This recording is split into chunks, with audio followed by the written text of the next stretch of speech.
Where are we a month to the day after the atrocities committed in South Israel by 3,000 Gaza Palestinians?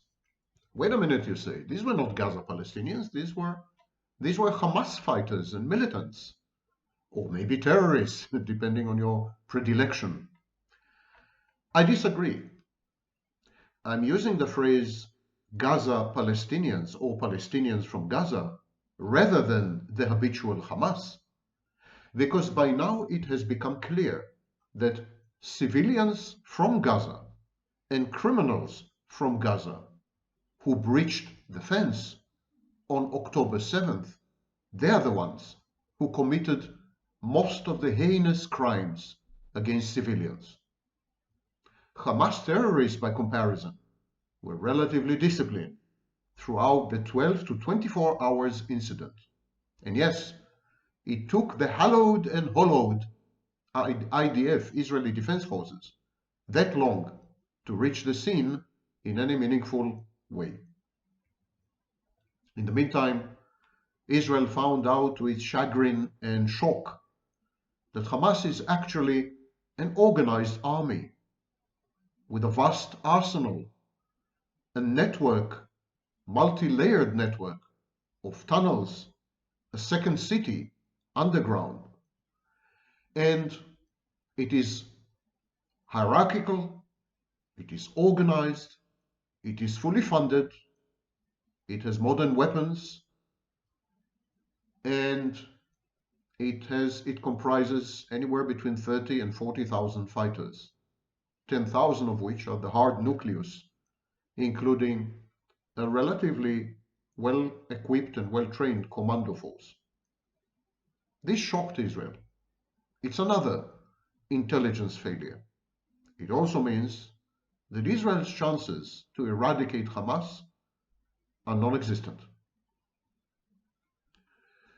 Israel dawdled for 3 unnecessary and costly weeks before it mustered the courage and determination to invade the aerially devastated Gaza Strip. A stream of triumphant messages followed the ground invasion, but reality and self-congratulatory propaganda rarely meet. In actuality, only 2 to 3% of the fighting force and the tunnels of Hamas have been destroyed. Hamas is even more present in the south, near Egypt, than in the much bombarded and invaded north. It's unclear why Israel is making this distinction between north and south, unless it wants to avoid a true confrontation with Hamas. Deep inside and in closed quarters, closed rooms, Israelis admit that Hamas is not the problem. Hamas is a malignancy. It is a sick, psychopathic organization. But it is a growth, the tumor that reflects a disease. And the disease is the occupation of millions of Palestinians by Israel. This occupation is unsustainable, as Israel is discovering to its cost.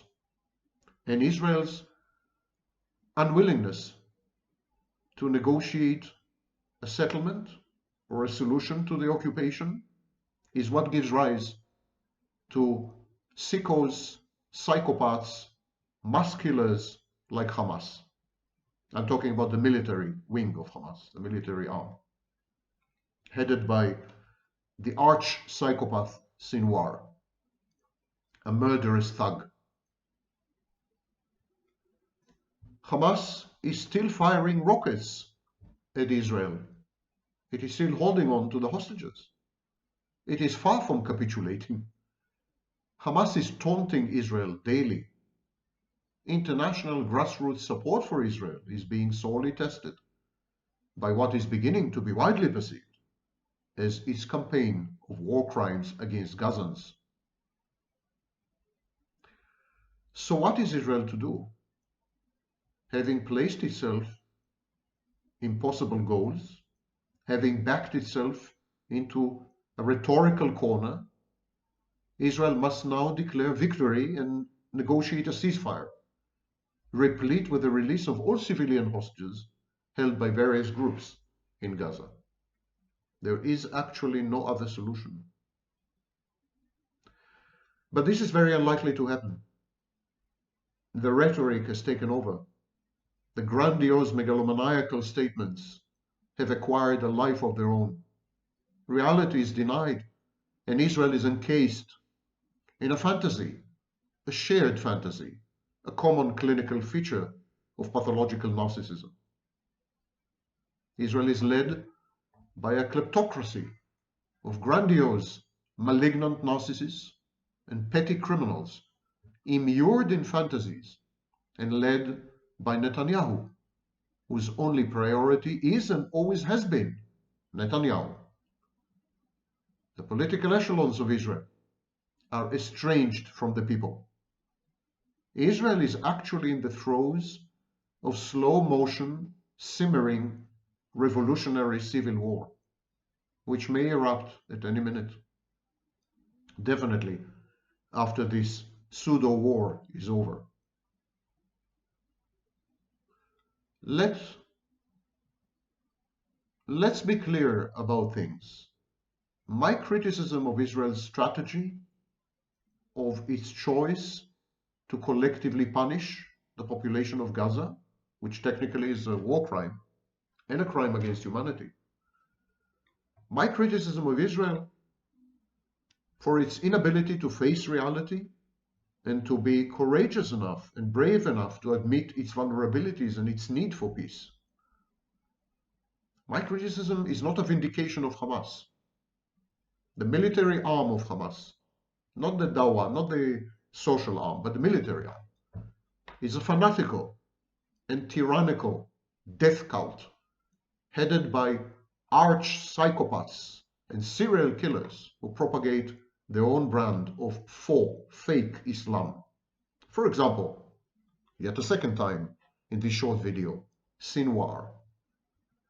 The political leadership of Hamas is more sane and grounded, but it is equally trapped in fantasies of revenge and restoration. This war is between two fantasies. It's a fantastical war, hyper-realism of some kind, surrealism, if you wish. And yet, unlike Al-Qaeda and ISIS, Daesh, Hamas is supported by 31 to 53% of the Palestinian population, depending on the year. Palestinian population have little to lose and even less to hope for. They can't look forward to anything. There's no forward. There's no future. They barely have a present. And their past is being denied time and again. So they live, Palestinians inhabit a temporal and spatial no man's land. And they are ripe for the picking by the likes of Hamas. The same way the German people were ripe for the picking by the Nazis after the horrendous defeat in the Second World War. But Al-Qaeda has been an elite organization of operatives. ISIS has never been supported by the local population. The local population detested ISIS. The local population were occupied by ISIS, the same way the Palestinians are occupied by Israel. And yes, Israel is occupying the Palestinians. The Palestinian Authority and Gaza Strip autonomy, these are jokes, of course. Israel is in charge. Israel controls all the faucets, everything incoming and everything outgoing. So Hamas, unlike ISIS, is a grassroots movement. It is supported by the local population, the same way the majority of the German people supported the Nazis. Goldhagen's famous book, Hitler's Willing Executioners, could be easily retitled Sinwar's Willing Executioners. It will therefore be impossible to eradicate Hamas the way the West has dealt with ISIS, for instance. The only way to destroy Hamas irrevocably and irretrievably is to kill all the Palestinians in Gaza. Not all, maybe, but the majority of them. In any fight between a psychopath and a narcissist, the psychopath wins. Narcissists are no match for psychopaths. And here I see a clash between a psychopath, Hamas, and a narcissist, Israel. Narcissists at heart are rather cowardly, or at least reticent. They're pro-social. Narcissists play by some rules. Narcissists are externally regulated. They derive their self-image and self-perception by large degree from the outside. Narcissists are driven by fantasy. They have an impaired reality testing. They're cognitively distorted. They're grandiose. They have paranoid ideation. Consequently, narcissists are very gullible. And their reactions are either too late or disproportional. Psychopaths, Putin comes to mind, for example. An example of a narcissist would be Erdogan. An example of a psychopath would be Putin. Psychopaths are callous, reckless, disinhibited, defiant, and often sadistic. They couldn't care less, psychopaths couldn't care less about costs, human costs, financial costs, costs in infrastructure. Who cares? Psychopaths are goal-oriented, and their reality testing is intact. They're good at reading other people. And this insight from clinical psychology does not bode well for Israel. As a state actor, Israel has already gone as rogue as it possibly could. The asymmetry in asymmetrical warfare weighs heavily in favor of terrorist organizations. And now Israel is faced with Hezbollah on the north and Hamas in the south, and these two are terrorist organizations organized as standing armies. They benefit from both worlds. If Israel knows what's good for it, it will now embark on a peaceful solution of the Israeli-Palestinian conflict. It's not going to be easy. It's not going to be easy because both camps have adopted maximalist positions. The Jews, the Israelis now are unlikely to trust the Palestinians after October 7th, and I don't blame them. The Palestinians, on the other hand, with so much bad blood and good blood spilled, are likely to make demands which are totally unacceptable, like the right of return to their, they claim, confiscated lands. Both parties actually want 100% of the territory. What is settlement? What are the settlements? Settlements are an encroaching way to take over territory from its rightful owners, may I add. So both parties are now, it's a zero-sum game. One of them is going to end up with the entire territory of Palestine, and the other is going to be ethnically cleansed or become second-class citizens. Israel cannot accede or accept a two-state solution now, because it would require dividing Israel in two. Any corridor, any transport corridor connecting the West Bank to Gaza would cut in Israel in half and would become a source of friction and worse, terrorist attacks. That's out of the question after October 7th. And a one-state solution is also impossible because Israel could either be Jewish or democratic in a one-state solution, but never both. The Palestinians would constitute a majority of a single state by 2050. So Israel would cease to be Jewish, or it would adopt an apartheid regime akin to South Africa. But then it would cease to be democratic and would be even more ostracized and excommunicated by the international community, and probably by the United States as well. It's an impossible conundrum when two people have competing, comprehensive claims for the same tiny postage stamp size piece of land. It's the size of New Jersey. When two peoples, two nations, two collectives with a cohesive identity are competing for the same tiny, tiny piece of land, I fail to see a solution. I don't think there is one.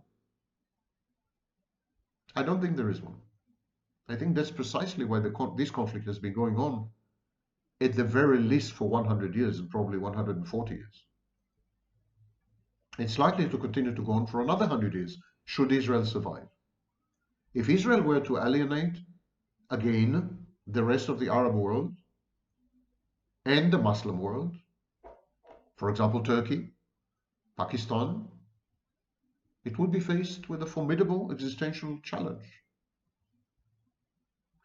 And braggadocio and swaggering and boasting aside, there's only that much the Israeli Defense Forces can do, as has been proven conclusively on October 7.